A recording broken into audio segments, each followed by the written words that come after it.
Hello and welcome to another one of those Wednesdays where I have a look at what the developers have saw fit to share with us about Project Caesar. Today we're getting something a little bit different. As we saw in the previous Tinto talks, we're going to be looking at a topic that has been revised. And before we get into what that topic is, I gotta do the standard YouTube thing of asking you to like the video if you liked it, comment your thoughts down below, and also throw me a subscription because it really helps out, and you gotta do it because, you know, YouTube is really bad at sharing stuff. So if you subscribe, that'll help me out, and yeah, let's get into the Tinto talk.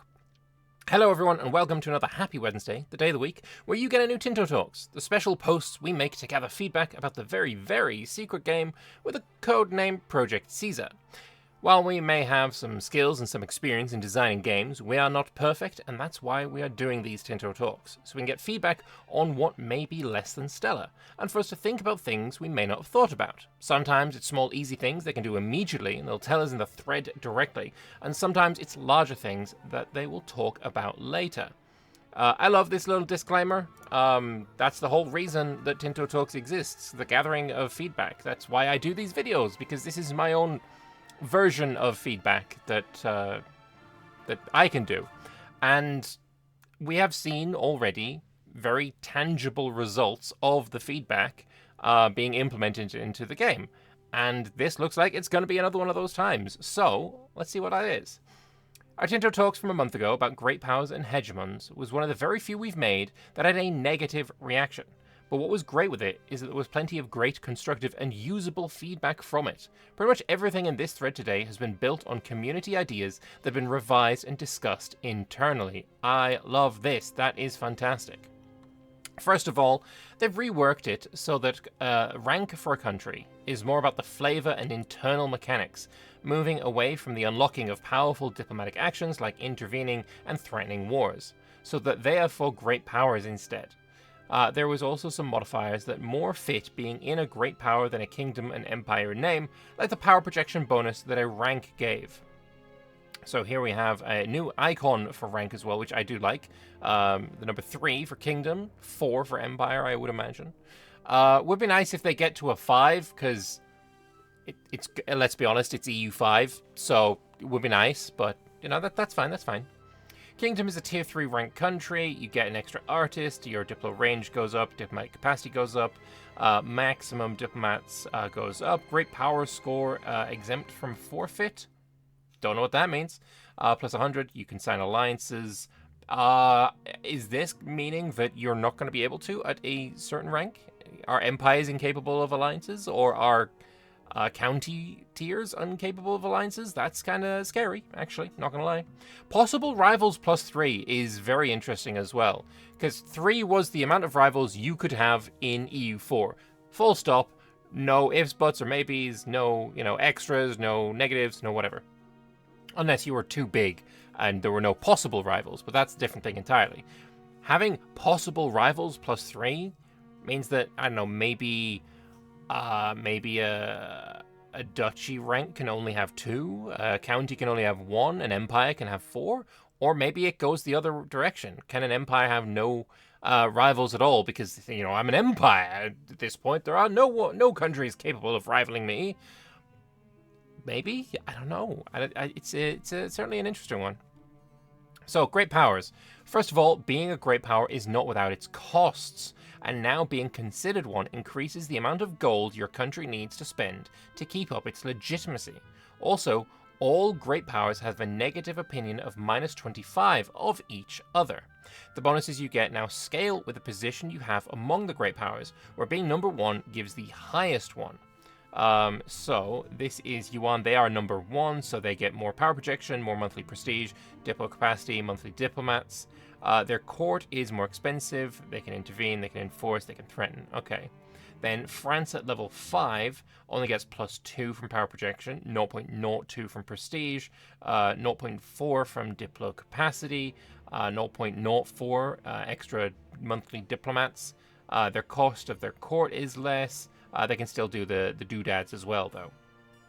I don't feel like these are game-breaking bonuses that you can get as well. I don't think anything here is, oh my god, with this, this is clearly a win more mechanic. Like, nothing here is out of this world, and I would say that the cost of your court is probably going to more than cover the bonuses you get, in my opinion, because I'm kind of seeing cost of court sort of like state maintenance. The bigger you are, the more it costs, kind of way, is how I'm kind of understanding it. I know it's not the same thing, but you just run with it. But yeah, I don't see this as a bad thing. Another change they did was that the amount of great powers is now fluid and depends on how many countries are close to the number 1 power in the world. There's always a minimum number of great powers, though, and a maximum, which depends on the total number of countries in the world. Okay, so it'd be nice if we saw what that was at the start and the end. In 1337, how many great powers is it possible to have? And also, I guess, tell me how many countries there are in the world, maybe. But anyway. Hegemonies. They have done a lot of changes to both the system for hegemonies and how they actually work as well. First of all, they changed the hegemony system to not be unlocked by advances, but instead they become available directly when the Age of Discovery starts. Why, you may now ask? Well, this is important for the new mechanics, as you no longer actively decide to become a hegemon, but the hegemon is proclaimed on you by being the strongest in a particular area. I know exactly where this came from. There was a thread that basically said, you shouldn't be able to declare, I am a hegemony, like you're freaking Michael Scott from The Office declaring bankruptcy. Instead, it's something that somebody imposes on you, like, oh, you are hegemonic. And then other people would bandy against you because you are hegemonic and we need to take you down a peg. Some sort of like a coalition, but not because of aggressive expansion, but because of hegemony. But it seems very much like that's where the inspiration came from. And I love that. I think it's fantastic. Every month, the strongest in the area the hegemony concerns will be proclaimed as that hegemon. If there is a hegemon already, you need to be at least 20% more powerful in that area. So for the military hegemon, if France has 200,000 soldiers, then Sweden needs to be at least 240,000 soldiers to become the new military hegemon, or reduce the French army to be smaller in a way. You will not lose your hegemony if you lose a war, though. Okay. Every month, that is something that changes. Okay.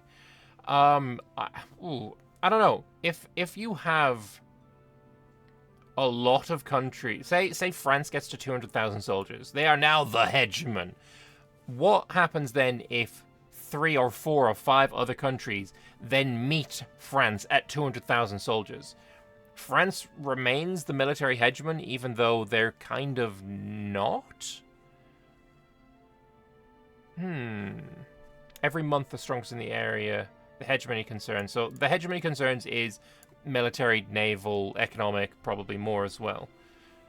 Okay. Another major change is that you can hold multiple hegemonies. I like that. I like that a lot. I think that's fantastic. To be honest, I put cards on the table. I quite like the hegemony system in EU4. I wasn't unhappy to see it return. I think, yeah, it was pretty gamey. Yeah, it was a win more button, but at the same time, I felt it was a reward for something I'd earned. And I quite like that kind of system. But yeah, it did annoy me that you weren't able to hold more than one. So definitely, I'm liking this. There are now some drawbacks to being a hegemon. Of course, all other countries distrust a hegemon, so for every hegemony you hold, you get a minus 20 opinion from every country, and a plus 20% extra impact on aggressive expansion. That's an interesting negative. Okay. There's also an increase to expected court costs and a monthly prestige gain. They also removed the system of hegemonies becoming more powerful the longer you hold them, and removed most stacking modifiers, and having them merely gives 1 bonus each. However, instead, each hegemony gives you 2 unlocks, 1 unique cabinet action each, and a unique diplomatic action that each can be used while you hold that hegemony. So, economic hegemon. They consume less food. I'm not sure about that one. I'm not sure why. If I'm so unbelievably rich and powerful, why would my armies consume less food? I can't make that leap of logic. I can't make that link in my mind. Someone wants to explain why that makes sense. Feel free. Comments below. Tell me. Let's go. They can force divert trade. Okay. And they can reduce paperwork. Whatever the hell that means. So, they need the following to lose the economic hegemony. Any other great power needs to have greater than 1892 monthly income from trade and tax. So if this is 20% more than yuan, well, we can see it right here. Yuan has 1720. 1,720 monthly income. That is wild. That is so far outside of the realms of, like, what we know from EU4. Like, economics is very, very different, unless this has been artificially inflated just to make them the economic hegemon, but I don't know. That's not really every month the strongest in the area the hegemony concerns, and that it would be yuan for the economy, so they wouldn't need to artificially inflate it. So is this just that's just what they make? That's just their money. That's just their own income. That's wild. And also the difference here as well. Yuan at 1720. Delhi is at 500. Ashikaga at 250. Mamluks at 180. And then Bohemia at 50. And that is the top 5? That is... There... Ooh. That's crazy. That is a massive... I mean, I'm just very glad that yuan is going to collapse very instantaneously in damn majority, hopefully, every game. Damn, that is quite the economic situation of the game. They've also added 2 new hegemonies since last month, but what do the hegemonies give you then? So, Eco-Hegemon. It's the great power that has the highest income from trade and taxes. As you can see in the screenshot above, their units consume less food, I don't know why, which can be useful over campaign. They can use the diplomatic action Divert Trade, which forces a non-greater power country to give up a part of their merchant capacity and power in all markets they're present in. Can't be done to anyone that has their own market though, but this forced diversion of trade cannot be broken for 10 years unless a war breaks out between the hegemon and the target. The cabinet action this hegemon gets is reduced paperwork, which increases the production efficiency in an entire area. So what's an area? It's a group of provinces, and a province is a group of locations. Yep, we knew that. Production efficiency is a powerful modifier which directly impacts the output of a building without increasing its input requirements. I like this. This is fine. I like this. Having a cabinet action directly related to that is cool. That seems pretty strong. That one seems pretty strong. And then I don't understand why you consume less food. Naval Hegemon. This is the great power that has the most heavy ships of all the great powers. Their bonus is 10% less naval damage taken. Okay, fair enough. They can use the diplomatic action Force Embargoes, which makes the target non-greater power embargo other countries. An embargoed country cannot trade in the market they're embargoed in, and their locations will not belong to the market, which both is rather non-ideal.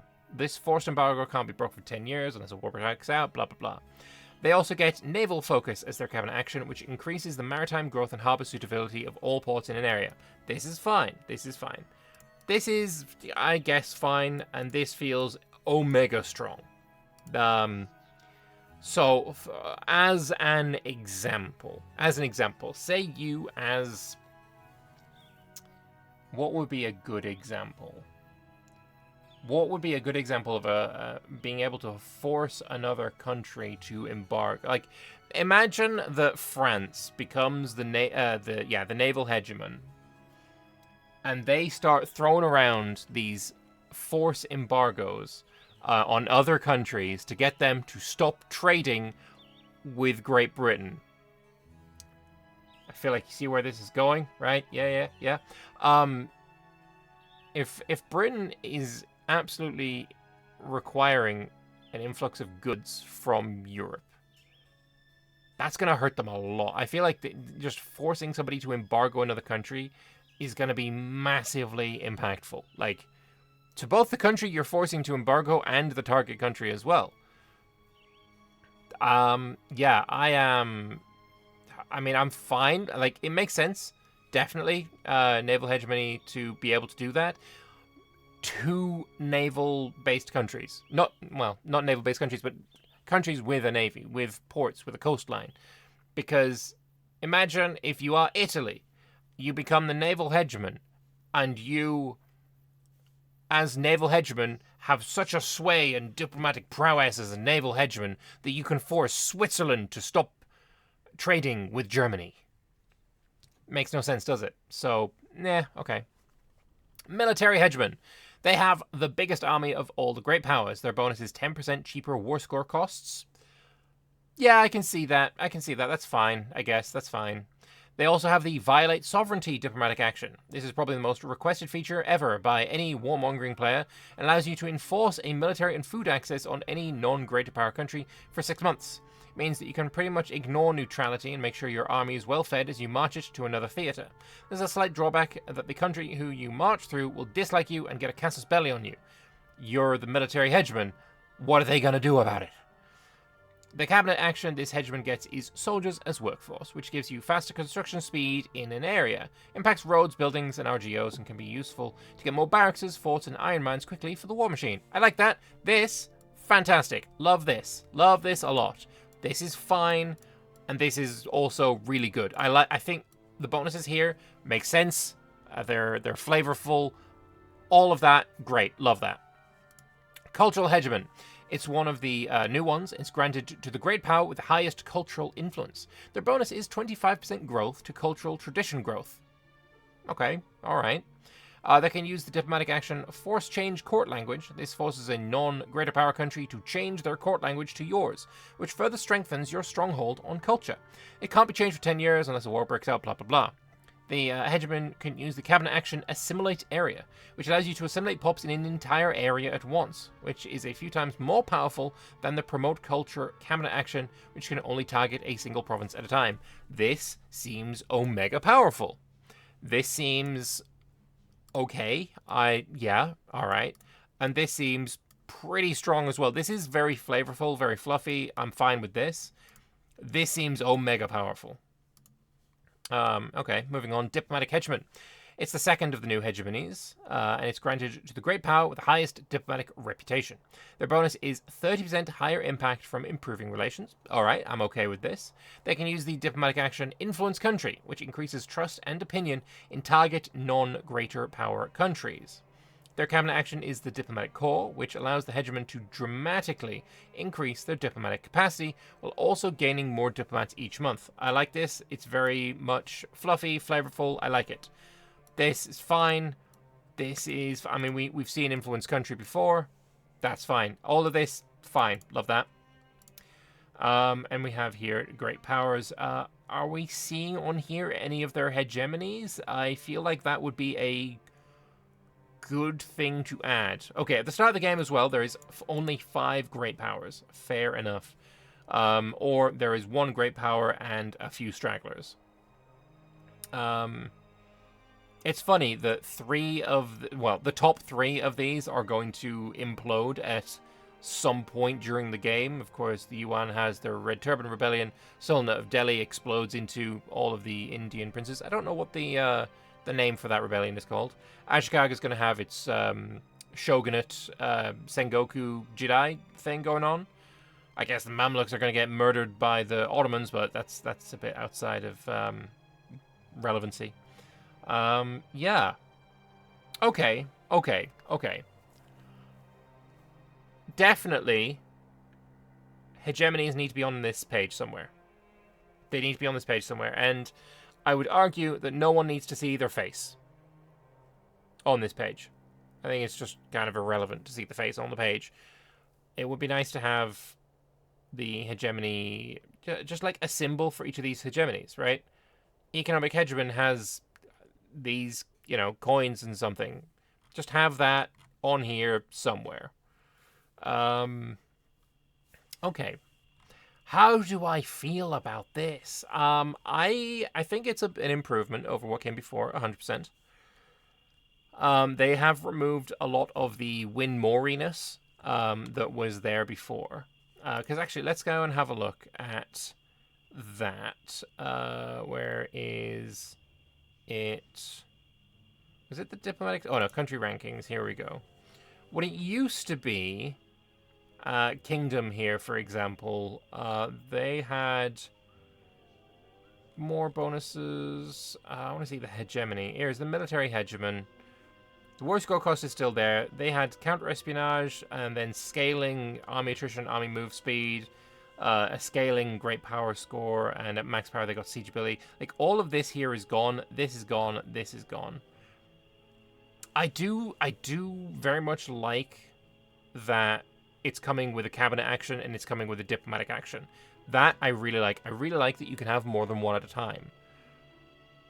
I do think it's an improvement. I do think it's an improvement, and I was already in favor of the previous system, so I'm in general, I am in favor. I just think there's a little bit of strangeness in some areas. But also, you know, things that I've said is omega powerful, for example, the assimilate area. Is it? Because I have not played the game, so I don't know that it is omega powerful. This is just an assumption. So, yeah.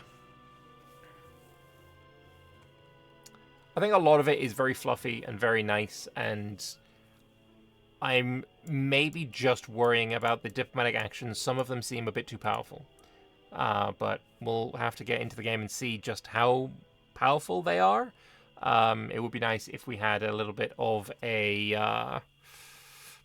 Again, I keep coming back to that idea of it would be nice if these dev diaries came along with some kind of mini AAR to say how they're being utilized in an actual gameplay sense. It's like, oh, I became, you know, I became the naval hegemon, and so I used this force embargoes on the Netherlands and forced them to embargo Britain, and therefore, because of that, the Netherlands are now trading with me, and I'm making more money through the trade that we're doing together, and my my rival England is having a bit more of a hard time. They're having to trade with somebody further away for the goods that they want, and therefore blah blah blah blah blah. Like, give me that kind of AAR system. Just let me know how it actually impacts a real game of this game. But yeah, that's all I have for you today. Next week, we're going to be having a look at government reforms. So very excited to see that. I quite like the government reform system in EU4. It's probably going to be markedly different. So we will have to wait and see on how that goes. But yeah, subscribe to the channel because I will be going over all of the Tinto talks, all of the Tinto yapping that the developers do in the comment sections. And on Friday will be the next video where we're going to have a look at North America. So that is going to be a pretty interesting one, I feel. So stick around and stay tuned for that. But until then, thank you very much for watching, and I'll see you later. Bye. Oh, I missed the button. I missed the record button. Okay, whatever. Bye.